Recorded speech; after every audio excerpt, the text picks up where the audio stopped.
vivo dan animal model dalam pengembangan obat herbal. Jadi dari bagian BKUS 2 itu memang mungkin belum diganti saja, tapi materinya kita ganti menjadi ini ya, untuk desain penelitian yang eksperimental. Dan yang selanjutnya nanti tentang dari bahan alam berkhasiat obat ya, untuk mata kuliah bahan alam itu adalah efek samping dan interaksi obat berbasis bahan alam. Jadi kita akan selesaikan dua-duanya dalam hari ini. Ya bagi yang sedang ada kegiatan karena memang ini tidak bukan jadwal kuliah S2 tapi tidak apa-apa ya. Kita tetap lanjut saja ya. Nanti sambil didengarkan mungkin boleh minta dengan Mbak, siapa yang ngerekam ini, Mbak Mimi ya, nanti ya rekaman videonya untuk dipelajari ulang ya kalau seandainya ada yang tidak, ya sambil nyambi kerja misalnya seperti itu. Oke, baik, kita akan mulai kuliah ya. Yang pertama kita akan pelajari dulu tentang mengenal desain penelitian eksperimental pada in vivo dan animal model dalam pengembangan obat herbal.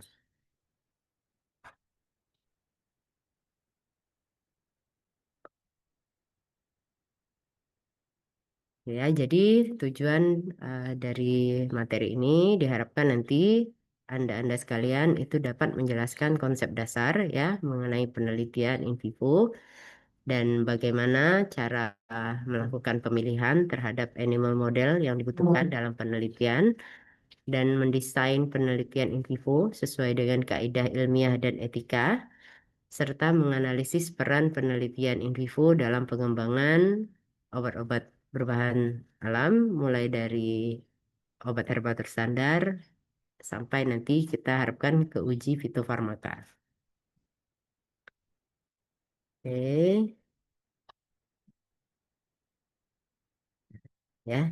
Jadi kalau kita bicara tentang peran penelitian eksperimental, sebenarnya penelitian eksperimental ini merupakan landasan utama ya, landasan utama ya dalam pengembangan obat herbal. Karena dari penelitian eksperimental inilah nanti kita akan bisa memastikan ya apakah pengembangan obat herbal kita itu nanti benar-benar aman dan juga benar-benar efektif. Sebelum nanti kita akan masuk ke tahap obat herbal terstandar maupun ke fitofarmaka. Seperti yang kita ketahui bahwa dalam pengembangan obat herbal itu ada beberapa tahapan. Yang pertama adalah kita akan melalui pendekatan riset, baik itu berupa in silico, ya, baik itu in vitro maupun in vivo. Dan pada tahap akhir kita akan uji klinik. Ya. In vitro atau uji pada lab ini merupakan screening awal, ya, penelitian screening awal. Terus kita lihat secara laboratoris apakah memang penelitian ini benar-benar efektif. Namun keterbatasannya ya dia hanya bersifat laboratorium. Ya, jadi bukan pada organisme yang hidup. Sifatnya hanya representasi dari biologis. Sedangkan kalau in silico ini sebenarnya lebih tepatnya mungkin yang kita kenal dengan molecular docking. Molekuler docking ini intinya kita akan mencoba dengan berbasis data, baik yang ada di basis data komputasional, seperti itu kita menggunakan suatu metode molekular docking, kita mencoba memprediksi interaksi antara molekuler dan kita arahkan dengan eh, desain eksperimental kita. Jadi misalnya kita akan menilai secara in silico apakah ada pengaruh TNF alfa ya dalam inflamasi gout misalnya seperti itu. Tapi kita uji dulu secara molekuler docking dengan menggunakan basis data yang ada di tersedia di internet misalnya seperti itu. Nah, tapi kalau in vitro kita itu sudah lebih mengarah dan fokus ya. Kalau tadi itu sifatnya hanya deskriptif, kalau ini kita lebih sifatnya kolaboratoris. Jadi nanti di sini kita misalnya ingin menguji misalnya eh, pengembangan obat herbal untuk anti gout, kita akan mulai dari screening dulu. Misalnya kandungan-kandungan apa yang ada di dalam herbalnya, misalnya kita putuskan tempuyung, kita mulai uji secara penapisan fitokimia baik itu yang kualitatif sampai dengan semi kuantitatif, bahkan nanti kuantitatif misalnya. Dan nanti di kualitatif nanti kita tapis apa saja yang ada, nanti dari eh, kita tingkatkan, nanti kita periksa GCMS, kita periksa LCMS, kita coba identifikasi senyawa-senyawa yang terdapat di dalam eh, prototipe obat herbal yang kita kembangkan. Nah, dari sana nanti kita ingin melihat nih mana kira-kira senyawa yang kira-kira berperan dalam proses sebagai anti gout. Dan nanti kita akan evaluasi secara laboratorium. Misalnya seperti ini, ketika kita bicara gout, maka kita bicara akan adanya suatu peningkatan hiperurisemia di dalam darah. Di mana peningkatan hiperurisemia ini tidak terlepas dari adanya suatu keterlibatan dari enzim santin oksidase. Nah, obat-obat yang ada saat ini juga kita sudah kenal, ada beberapa obat, ada yang sifatnya santin oksidase inhibitor, ada yang sifatnya oligase, misalnya seperti itu ya. Dan kita pilih misalnya sebagai aktivitas yang pertama, yang paling umum adalah santin oksidasi inhibitor. Yaitu misalnya kita mencoba untuk melakukan uji in vitro perbandingan antara senyawa herbal yang kita kembangkan, misalnya tempuyung, dibandingkan dengan obat santin oksidasi inhibitor yang ada, yaitu allopurinol. Nah, kita bandingkan secara enzimatis ya, kita lihat apakah keduanya ini memiliki kemampuan sebagai santin oksidase inhibitor secara sama ya, maksudnya kita bandingkan apakah sama antara kemampuan aktivitas santin oksidasi inhibitor antara tempuyung dengan allopurinol. Nah, ternyata dari hasil penelitian in vitro kita bandingkan, ternyata hasilnya sama misalnya. Mendekati atau sama, sama-sama mampu lah ibaratnya menurunkan aktivitas santin oksidase misalnya. Maka kita akan lanjut ke fase berikutnya, yaitu di mana kita kenal dengan istilah fase in vivo. Jadi di sini kita akan mulai lakukan suatu kajian dengan menggunakan animal model, dengan mana kita harapkan bahwa dengan adanya eh, sampel biologis akan lebih memiliki respon yang hampir mendekati dengan organisme hidup manusia, misalnya seperti itu. Nah, pada in vivo yang kita nilai itu sudah lebih ke efek farmakologisnya. Lalu ada efek toksisitasnya dan kemungkinan interaksi-interaksi sistemik yang terjadi di dalam suatu organisme hidup. Ya, jadi ini adalah pendekatan riset yang eh, umum digunakan pada pengembangan obat herbal. Nah, ketika dia sudah lolos di uji in vivo, ya terbukti efektif dan juga aman, maka obatnya ya itu bisa kita arahkan untuk pengembangan ke obat herbal terstandar atau OHT. Tapi tentu saja bahan baku ya harus terstandar dan sudah dilakukan uji mutu produk untuk dapat diedarkan dan mendapat surat izin edar dari BPOM. Seperti itu ya. Nah, setelah in vivo terlampaui, ya, kita sudah berhasil menghasilkan suatu kandidat obat herbal terstandar, maka kita akan lanjutkan dengan namanya uji klinis. Nah, uji klinis ini di mana kita nanti sudah melakukan suatu uji pada fase manusia, melibatkan manusia, di mana nanti ada fase 1, 2, 3, ya, sampai dengan fase 4. Nah, fase 1, 2, 3 ini nanti tahapannya ya ada seperti yang saya pernah ceritakan ya. Jadi fase satunya nanti pada orang yang sehat. Di sini kita hanya ingin melihat apakah obatnya aman jika digunakan pada manusia. Apakah dia pada fase 2 dan 3 itu digunakan pada orang yang sakit. Ya, ketika dia sudah aman kita gunakan pada orang yang sakit. Hanya saja yang satu sampelnya minimal. Ya, yang satu lagi dengan multi center atau multi center ya multi center dengan populasi yang dalam jumlah yang besar. Dan yang fase 4 itu kita biasanya akan evaluasi ketika obatnya sudah beredar kurang lebih 5 tahun untuk menilai jangka panjang dari penggunaan obat tersebut. Nah, selanjutnya pendekatan riset ya.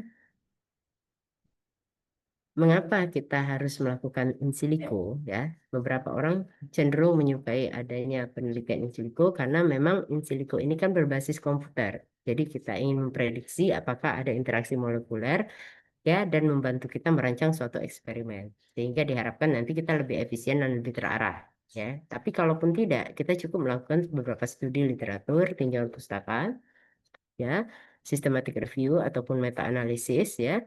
Lalu kita akan fokuskan untuk langsung ke in vitro ataupun dan in vivo.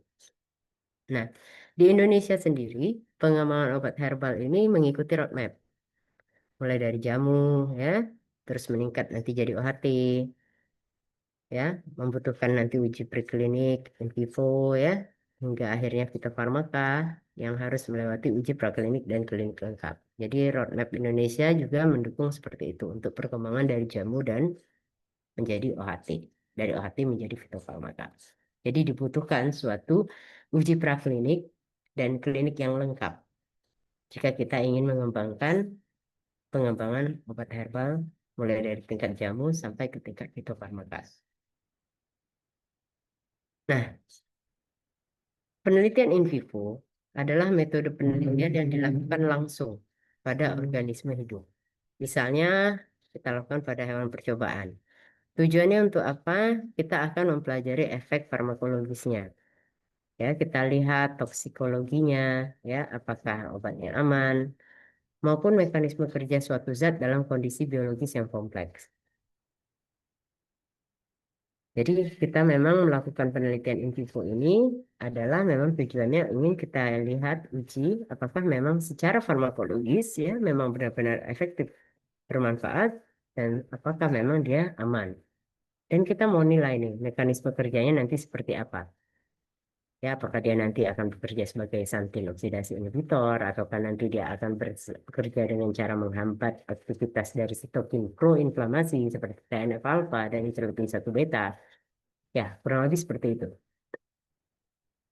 Nah, bedanya dengan in vitro, ya, kalau in vitro itu hanya menilai efek di luar sistem hidup. Nah, kalau penelitian in vivo dia nanti akan menangkap interaksi antar organ, metabolisme, dan fisiologi yang nyata. Jadi hasilnya itu lebih aplikatif dibandingkan dengan kita hanya sebatas pada in vitro.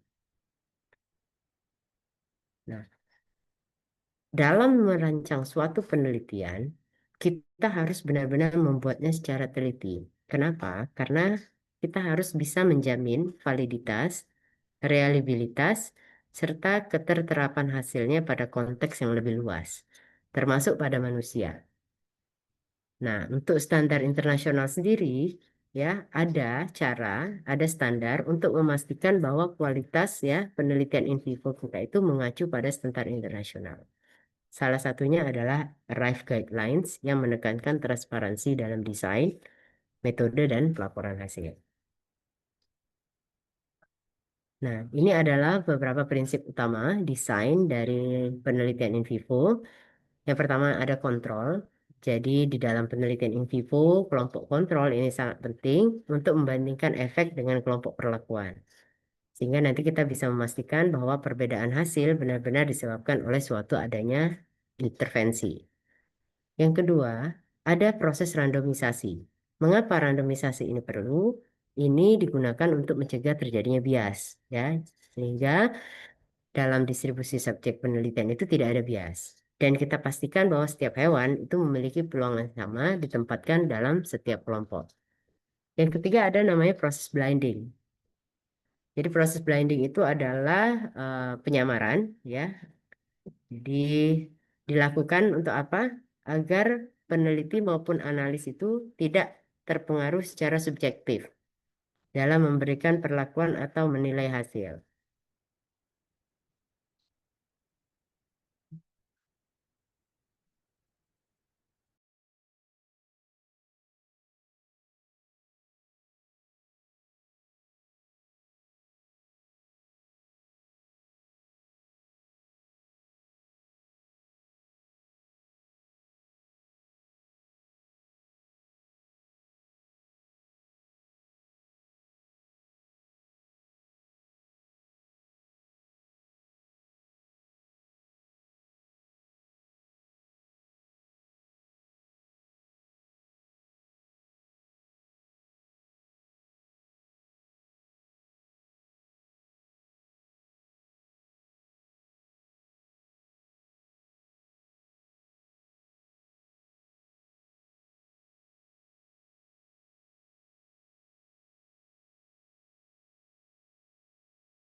Ya, baik, kita lanjutkan.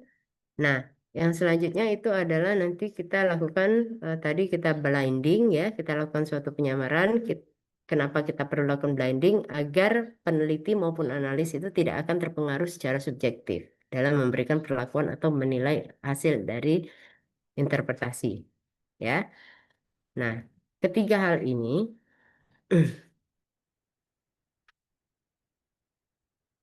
merupakan gold standar dalam penelitian menggunakan hewan coba. Jadi ada kombinasi kontrol, ada randomisasi, dan ada blinding. Yang mana dengan ketiga kombinasi ini akan menjadikan desain penelitian in vivo sebagai gold standar dalam penelitian hewan modern sesuai dengan rekomendasi dari Percy du Sert et al. Pada tahun 2020. Nah, ini adalah beberapa jenis uji dan parameter pengukuran pada penelitian in vivo ya. Jadi untuk jenis uji toksisitas itu dilakukan secara bertahap, mulai dari akut, subkronis, hingga nanti kronis, sesuai dengan OECD Test Guidelines. Jadi kita akan menentukan dosis aman dan margin keamanan. Sedangkan untuk uji farmakologi, nanti kita akan nilai efek biologi spesifik seperti antihiperglikemiknya, antiinflamasinya, atau antihipertensinya misalnya ya. Serta kita akan evaluasi aspek farmakokinetik melalui proses absorpsi, distribusi, metabolisme, dan ekskresi. Atau kita kenal dengan ADME. Selain itu, kita juga dapat mengukur beberapa parameter pengukuran. Mulai dari misalnya parameter pengukuran biokimia ya, kita mulai dari enzim hatinya ya, kita lihat profil lipidnya, hingga nanti kadar glukosa sebagai indikator fungsi organ dan metabolisme. Atau kita juga bisa gunakan parameter pengukuran histopatologi misalnya. Kita lihat ya, kita deteksi apakah ada perubahan mikroskopis pada organ target akibat kita berikan perlakuan dengan menggunakan obat herbal misalnya. Kita nilai apakah misalnya terjadi perbaikan tampakan mikroskopis pada jaringan sendi akibat pemberian fraksi air daun tempuyung sebagai eh, anti gout, misalnya seperti itu. Atau bisa juga kita lihat parameternya itu berupa perilaku, ya, berupa perilaku. Jadi kita amati apakah ada perubahan perilaku pada hewan. Biasanya ini kita gunakan untuk penelitian-penelitian yang sifatnya ke arah jiwa ya, misalnya jiwa ataupun untuk sistem saraf pusat, atau kita gunakan biomarker molekuler. Jadi kita analisis biomarker molekuler ya untuk membantu memahami mekanisme kerja obat herbalnya secara lebih mendalam. Apakah nanti kita akan lihat evaluasi misalnya efek herbalnya terhadap TNF alfa, interleukin 1 beta, atau dengan pathway NF-kappa B, ya, jalur inflamasinya yang mana dan sebagainya, ya. Jadi kita bisa bereksplorasi untuk jenis uji dan parameter pada pengukuran diuji in vivo.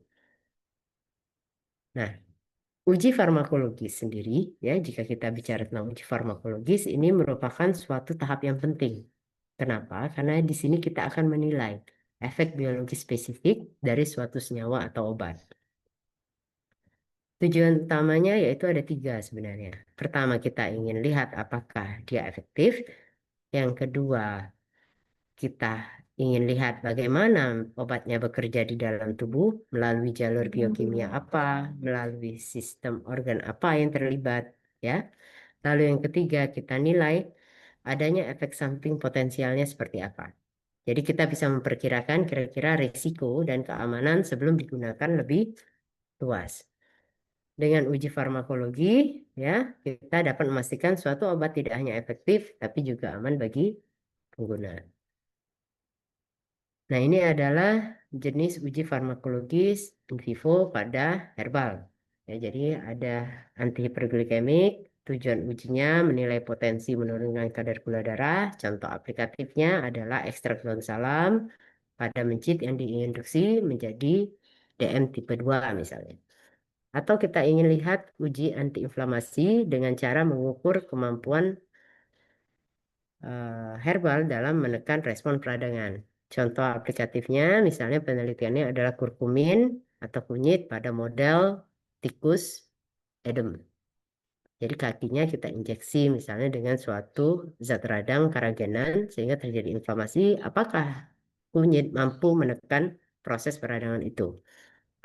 Bisa juga kita lihat dari aspek antihipertensi. Kita ingin lihat apakah herbal mampu menurunkan tekanan darah. Contoh aplikatifnya adalah ekstrak seledri pada tikus, ya, yang diinduksi menjadi hipertensi, atau jenis uji hepatoprotektif, di mana kita akan evaluasi perlindungan fungsi hati dari kerusakan. Jadi ekstrak temulawak pada tikus diinduksi dengan CCl4. Jadi kita lihat nih, misalnya tikusnya diinduksi dengan suatu zat hepatotoksik, ya, dengan CCl4, terus kita berikan ekstrak temulawak, apakah kerusakan hati yang harusnya terjadi akibat hepatotoksik dari CCl4 itu bisa dihambat dengan pemberian ekstrak temulawak. Dan yang berikutnya yang lagi banyak populer, ya, kenapa? Karena anti kanker ini merupakan suatu penelitian yang sampai saat ini belum ada obat definitif, tapi efek samping yang ditimbulkan dari penggunaan obat-obat yang konvensional itu banyak. Jadi di sini kita ingin melihat apakah ada potensi nih penghambatan pertumbuhan sel kanker dengan pemberian herbal tertentu. Misalnya kita berikan ekstrak daun sirsak pada model xenograf, ya, pada model tikus yang ada xenografnya. Oke. Nah, selanjutnya uji toksisitas, ya. Uji toksisitas ini merupakan suatu hal yang penting karena untuk dapat diedarkan, untuk dapat menjadi suatu kandidat, harus benar-benar dipastikan bahwa senyawa herbal yang kita kembangkan tersebut adalah benar-benar aman. Nah, penelitian in vivo bertujuan untuk menilai potensi efek merugikan suatu zat untuk ekstrak obat herbal terhadap organisme hidup, mulai dari efek akut hingga kronis. Nah, tujuan uji ini nanti kita akan menentukan batas aman dosis, baik melalui parameter LD50 maupun NOAEL. Kemudian nanti kita akan identifikasi, ya, organ target yang berisiko mengalami kerusakan. Setelah itu, uji toksisitas ini nanti kita juga dapat memprediksi efek jangka pendek maupun jangka panjang sebelum suatu produk masuk ke tahap uji klinik pada manusia. Nah, dengan demikian, uji ini menjadi dasar yang penting dalam menjamin keamanan pengembangan obat herbal, sehingga nanti dapat naik kelas lah dari jamu menuju fitofarmaka terstandar dan diakui secara internasional. Karena kita ketahui nih, bahwa sebaik Indonesia ini kan kaya nih, akan keanekaragaman hayati, namun keterbatasan kita adalah kurangnya landasan ilmiah atau evidence base yang bisa diakui secara global terhadap produk-produk bahan alam kita. Nah, ini menjadi kendala. Oleh karena itu, ketika kita mampu melakukan suatu uji farmakologi dan uji toksisitas yang baik, maka ini akan menjadi sumber, ya, sumber bagi kita, ya, untuk mampu menjelaskan atau menjual produk kita ke dunia internasional. Oke, nah ini ya, jadi tujuannya. Oke, nah ini adalah beberapa contoh jenis uji toksisitas in vivo pada herbal. Jadi kita ingin nilai ada toksisitas akut, subkronis, dengan kronis. Kalau akut, itu kita akan tahu efek toksik segera setelah diberikan dosis tunggal. Ya, jadi misalnya ekstrak jahe pada mencit. Misalnya kita berikan dosis 2000 mg per kilogram berat badan. Ternyata dalam 24 jam 50% populasi tikusnya mati. Maka kita bisa putuskan bahwa 2000 mg itu merupakan dosis maksimal yang bisa diberikan, dosis letal. Jadi jangan diberikan di atas 2000 mg atau sama dengan 2000 mg per kilogram berat badan. Jadi dia langsung bisa kita evaluasi dalam waktu yang sifatnya akut, dalam waktu 24 jam. Kalau kita bicara tentang toksisitas kronis, maka kita mencoba melakukan pemberian berulang, ya, untuk menilai apakah ada efek toksik selama 28 sampai dengan 90 hari. Jadi 1 sampai dengan 3 bulan kita berikan ekstrak, ya. Terus kita pantau apakah ada kerusakan hati atau kerusakan ginjal. Contohnya pada ekstrak temulawak pada tikus misalnya. Kita berikan dengan dosis terapeutik yang kita harapkan.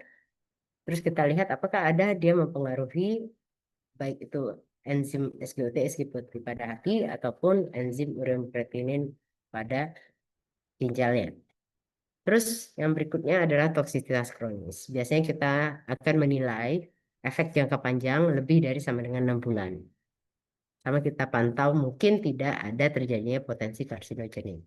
Contoh aplikatifnya adalah ekstrak pegagan pada tikus dan dilanjutkan dengan monitoring fungsi ginjal dan hati selama 6 bulan. Nah, animal model ini mengapa sangat penting? Yang pertama, karena pemilihan hewan uji itu sangat krusial ya. Mengapa pentingnya animal model? Karena sangat krusial. Jadi jenis hewan yang digunakan akan menentukan kualitas dan relevansi hasil penelitian pada desain in vivo. Lalu yang kedua, ya, faktor-faktor seperti spesies, strain, umur, jenis kelamin juga perlu diperhatikan. Kenapa? Karena harus sesuai dengan tujuan riset yang diharapkan. Misal nih, kalau kita ingin bicara tentang gout. Gout misalnya paling banyak diderita pada pasien laki-laki dibandingkan dengan pasien perempuan. Nah, maka mungkin dalam pertimbangan kita untuk memilih jenis kelamin tikusnya adalah laki-laki. Ya, terus yang berikutnya adalah harus ada kesesuaian antara fisiologi dan patofisiologinya. Jadi hewan uji harus memiliki kemiripan dengan kondisi penyakit target agar nanti data yang dihasilkan itu valid. Dan hasil penelitiannya harus relevan. Jadi kita harus memilih hewan uji yang tepat karena nanti akan mempengaruhi ya keterterapan hasilnya pada manusia. Nah, ini adalah protokol uji animal model. Jadi nanti ada justifikasi ilmiah ya di mana nanti hewan coba hanya boleh dilakukan ya jika memang tidak ada alternatif lain. Ini kita biasa kenal dengan prinsip animal model nanti ya, ada 3R. Terus pemilihan spesiesnya harus berdasarkan kesesuaian fisiologi dan patofisiologi dan penyakit yang diteliti sehingga nanti hasil penelitiannya relevan. Jadi ada justifikasi ilmiah dalam melakukan uji animal model. Lalu yang berikutnya adalah penelitiannya harus memiliki kelompok kontrol dan perlakuan yang jelas. Ada randomisasi, ada blinding. Gunanya untuk mencegah bias. Sementara dosis, rute, dan lama pemberian zat juga harus disesuaikan dengan tujuan ujinya. Protokol uji animal model berikutnya, efek yang diamati ya, dapat berubah parameter biokimia, enzim hati, kadar glukosa, perubahan histopatologi organ target, hingga biomarker molekuler dan perilaku hewan. Dan pemilihan parameter ini harus sesuai dengan okitosis yang diuji. Jangan sampai nanti hipotesisnya adalah kita ingin melihat efek herbal untuk anti gout, tapi di hasilnya nanti adalah yang kita uji adalah untuk misalnya hipertensi, misalnya kan mungkin agak jauh ya. Nah, terus untuk yang berikutnya yang perlu diperhatikan harus ada etika, aspek etika dan kepatuhan. Jadi setiap peneliti wajib mengikuti prinsip 3R ya, untuk mengurangi penderitaan hewan ya. Terus mematuhi peraturan internasional seperti RIPE Guideline agar nanti hasilnya transparan, valid, dan dapat dipertanggungjawabkan. Nah, mengapa etika penelitian hewan itu penting? Karena memang hewan percobaan digunakan ini kan untuk menjembatani riset dasar sebelum obat atau zat diuji pada manusia. Jadi perannya sangat vital dalam penelitian in vivo. Namun kadang-kadang yang menjadi tantangan kita itu adalah di satu sisi penelitian ini kan memerlukan hewan uji untuk memperoleh data biologis yang valid. Tapi di sisi lain, kesejahteraan hewan juga harus tetap dijaga. Dan yang berikutnya, ketika etika hadir, ya, mengapa etika itu hadir? Karena etika itu nanti akan menyeimbangkan kebutuhan riset dengan tanggung jawab moral. Jadi, dengan adanya etika penelitian hewan, maka harapannya hewan itu akan terlindungi, Dan penerapan etika juga akan meningkatkan validitas ilmiah, menjaga bias, dan menjaga kredibilitas hasil penelitian. Nah, kita sudah singgung-singgung tentang prinsip 3R. Apa sih sebenarnya 3R itu ya? Jadi 3R itu merupakan dasar etik global penelitian hewan. Ini merupakan fondasinya ibaratnya. Jadi prinsip 3R merupakan standar internasional dalam penelitian hewan yang wajib diterapkan untuk menjaga kesejahteraan hewan sekaligus kualitas riset. R yang pertama adalah replacement. Jadi kalau memang kita bisa menggunakan metode lain, tidak menggunakan uji coba dengan hewan coba, ya lebih disarankan. Ya, jadi misalnya kita gunakan kultur sel, ya, simulasi komputer, organisme sederhana, zebrafish, atau Drosophila, ya, it's okay. Jadi kita harus benar-benar meyakinkan ketika kita ingin melakukan suatu uji coba dengan mendesain hewan coba, ya kita pastikan benar-benar memang hewan cobanya. Itu memang kita anggap penting karena ada beberapa aspek yang akan kita nilai di sana yang tidak bisa kita hanya lihat secara in vitro. Nah, itu harus benar-benar tumpah di dalam latar belakang dan justifikasi ilmiahnya. Nah, yang R keduanya adalah reduction. Ketika kita sudah menggunakan hewan coba, usahakan seminimal mungkin hewan cobanya. Tapi meskipun demikian tetap cukup untuk mencapai kekuatan statistik yang valid. Jadi penelitian kita itu tetap dapat dipertanggungjawabkan meskipun kita menggunakan minimal sampel yang cukup standar. Lalu yang berikutnya adalah R terakhir adalah refinement. Jadi penyempurnaan. Jadi kita harus memperbaiki prosedur penelitian kita sebaik mungkin. Jadi kita usahakan agar hewan kita itu tidak mengalami rasa sakit, ya, rasa stres atau penderitaan sedikit mungkin. Misalnya dengan teknik invasif yang lebih lembut atau kita berikan penggunaan analgesik serta pengaturan lingkungan yang tepat, ya.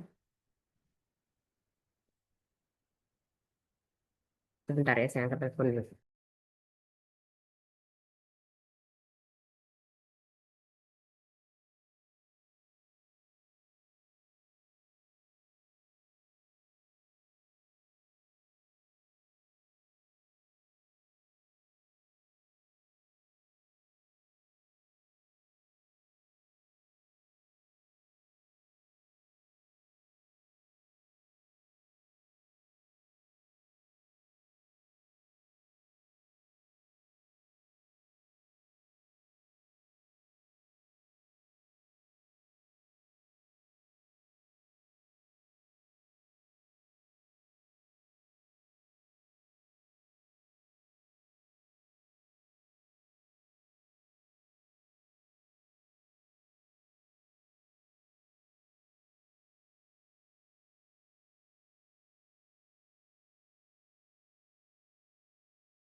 Nah, kita lanjutkan ya. Ini udah selesai ya tadi ya.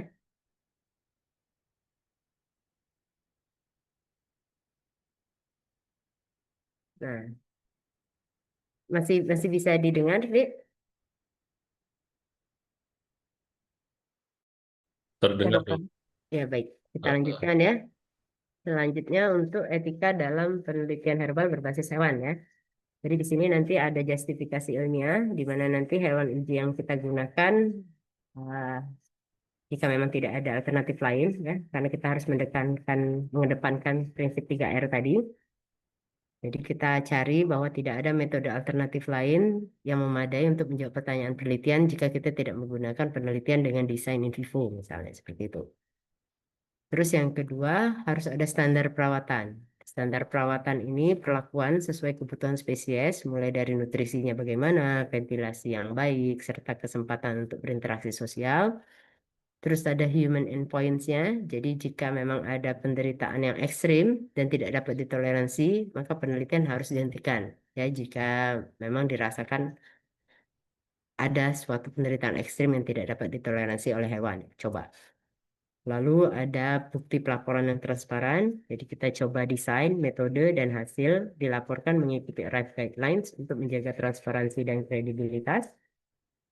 Dampaknya nanti ada dampak positif yang kita harapkan datanya lebih valid, dapat dipercaya, tanggung jawab moral peneliti juga terjaga, terus percayaan publik juga akan meningkat, serta mendukung pengembangan fitofarmaka secara global.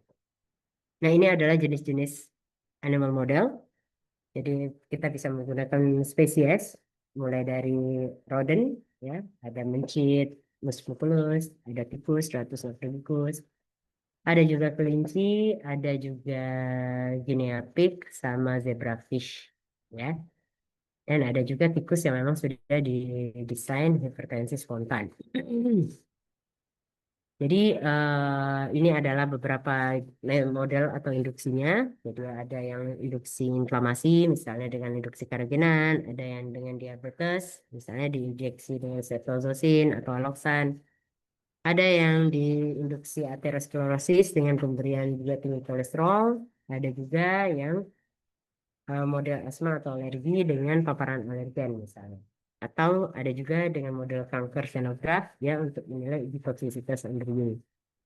Atau ada juga dengan model penyakit kardiovaskular alami. Nah, ini semua nanti kita akan uraikan tujuan penelitiannya nanti apa yang ingin kita lihat dan ini ada beberapa contoh aplikasi yang bisa digunakan atau yang telah digunakan. Nah, nanti tergantung dari masing-masing saudara, kira-kira nanti arah risetnya ke arah mana. Oke, ini adalah kurang lebih ya, jadi obat herbal Indonesia yang aman, bermutu, dan berdaya saing internasional. Ini tidak akan mungkin kita capai jika kita tidak melakukan suatu rangkaian desain penelitian yang valid, aman, dan reliable. Ya, jadi memang mengapa kita perlu mempelajari desain penelitian? Karena memang tujuannya kita ingin nantinya output dari hasil penelitian kita itu bisa di secara internasional. Oke, baik. Ini adalah untuk materi kita yang pertama. Apakah ada yang ingin didiskusikan? Jika tidak ada, kita akan lanjut ke materi yang kedua, yaitu tentang efek samping obat berbasis bahan alam, ya. Oke, oke ya. Ini adalah efek samping dan kemungkinan interaksi